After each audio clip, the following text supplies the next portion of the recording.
Dayal group के मालिक अब 2024 लोकसभा चुनाव में करेंगे आजमाइश। भाजपा के कर्मठ नेताओं में हैं राजेश सिंह दयाल। जीते लोकसभा चुनाव तो पूरी जिंदगी होगी जनसेवा के नाम। राजधानी लखनऊ में दयाल पैराडाइज के मालिक और वरिष्ठ समाज सेवी साथ ही भाजपा के कर्मठ नेता राजेश सिंह दयाल ने आज कुछ क्षण अपने मीडिया के साथ बातचीत करते हुए बताया कि उन्होंने अब चुनाव लड़ने का मन बना लिया है। आपको बता दें, राजेश सिंह दयाल का जन्म 1968 में वाराणसी में हुआ था और उनका लालन पालन पोषण लखनऊ में हुआ। उन्होंने 1997 में व्यवसाय में कदम रखा और अपनी company Dayal group of companies की स्थापना की, जो रियल एस्टेट, शिक्षा और फिल्म निर्माण में है। और अचानक बेटे कुंवर यशार्थ की मृत्यु के बाद से समाज सेवा में लग गए और उसके बाद गरीब मजलूम लोगों के लिए आए दिन कुछ न कुछ करते रहते हैं। राजेश सिंह दयाल कई वर्षों से लगातार जनता की सेवा में कार्यरत हैं, लेकिन उनके मन में कहीं न कहीं अभी भी लगता है कि शायद जनसेवा का धर्म पूरी तरह से नहीं निभा पा रहे। इसी वजह से उन्होंने 2024 के लोकसभा चुनाव में सांसदी का चुनाव लड़ने का मन बना लिया है कि चुनाव जीतने के बाद जो कार्य अभी तक आम जनता के लिए नहीं कर सके, वह भी सारे कार्य आम जनता की सेवा के लिए कर सके। राजधानी लखनऊ से सोनी न्यूज के लिए निखिल श्रीवास्तव। कैसे चुनाव में आने के लिए आपने सोचा कि जनता की सेवा तो आप ऑलरेडी कर रहे हैं, लेकिन अब चुनाव में आने के लिए और किस तरीके से आपने सोच इस तरह बनाई जबकि चुनाव में? नहीं, लोकतंत्र में देश के हर नागरिक को चुनाव लड़ने का अधिकार है और जो समाज सेवा है उसका चरम जो है हमारे ख्याल से राजनीति है, चुनाव ही है। क्योंकि चुनाव से जब आप जीत के जाते हो तो बहुत चीज़ें बहुत आसान हो जाती हैं और समाज सेवा उसी का एक पार्ट है, उसका ऊपर का आगे की कड़ी है। तो चुनाव लड़ने की तैयारी चल रही है। निर्दलीय उम्मीदवार के रूप में आप दिखाई देंगे या किसी पार्टी के बैनर की तरह? नहीं, ऑलरेडी हम भारतीय जनता पार्टी के पदाधिकारी हैं और सन 1992 में हम एबीवीपी से चुनाव लड़े, फिर युवा मोर्चा में काशी क्षेत्र के प्रभारी रहे और आज भी प्रदेश संयोजक हैं प्रवासी प्रकोष्ठ के।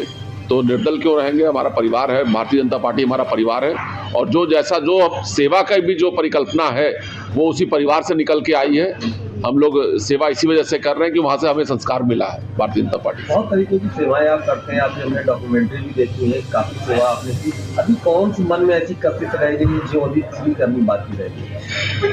नहीं, सबसे बड़ी तो कशिश ये रह गई है कि हमारा क्षेत्र बहुत पिछड़ा रह गया है। जिस गाँव से हम आते हैं उस मिट्टी का ऋण है हमारे ऊपर और आज भी हमारा गांव या क्षेत्र बहुत पिछड़ा रह गया।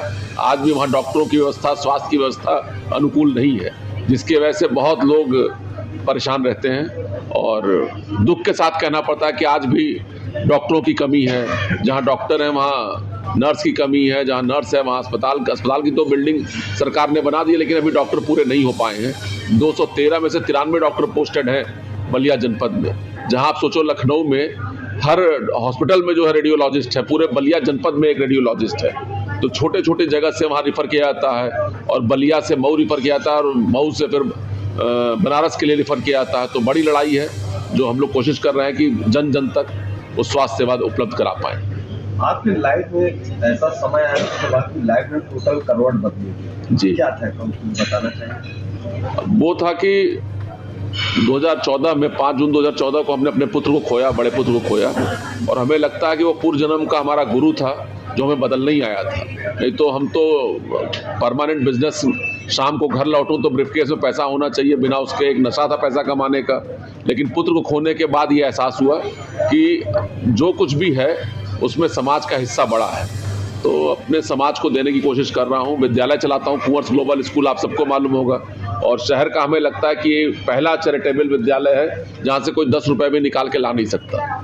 और कोविड में भी जिस तरह से कुंवर ग्लोबल स्कूल ने अपना फीस माफ़ किया, ट्रांसपोर्ट माफ़ किया पेरेंट्स के लिए, तो हर समय कोशिश करता हूँ। ब्लाइंड एसोसिएशन में अध्यक्ष होने के नाते तमाम जो हमारे दृष्टिबाधित बच्चे हैं उनके लिए काम करता हूँ, तो अच्छा लगता है काम करना। सलेमपुर की जनता को लेकर लगातार आप सक्रिय हैं, क्या कुछ कमी आपको दिख रही है सलेमपुर में जिसे आप दूर करने का प्रयास कर रहे हैं? सबसे बड़ा कमी तो स्वास्थ्य है। स्वास्थ्य आपको बताया कि स्वास्थ्य की बड़ी कमी है। दूसरा जो है पलायन है, जो हमारे युवा हैं वहाँ पर कोई रोजगार नहीं है। जहाँ आज प्रति व्यक्ति आय नोएडा की 75 से 80 हज़ार रुपये है प्रति वर्ष, वहाँ जो है हमारे यहाँ सलेमपुर में 8 से 9 हज़ार रुपये।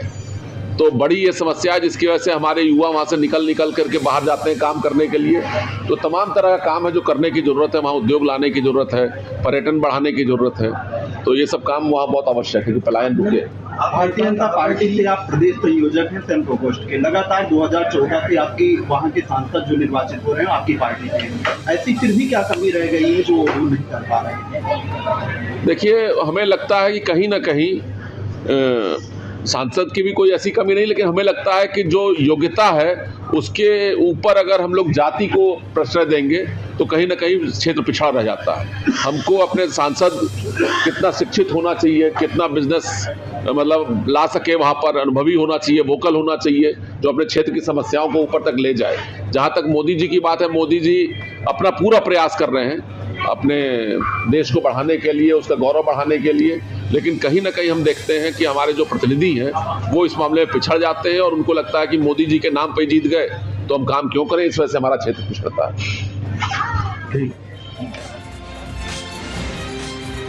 नया क्लेवर, नया अंदाज, आप देख रहे हैं देश का number 1 digital news channel Sony news. पैनी नजर, तीखी सोच। हर छोटी बड़ी ताजी न्यूज पाने के लिए हमें फेसबुक, ट्विटर, यूट्यूब और व्हाट्सएप पर हमें सब्सक्राइब करें और फॉलो करें आपका अपना web news channel Sony news.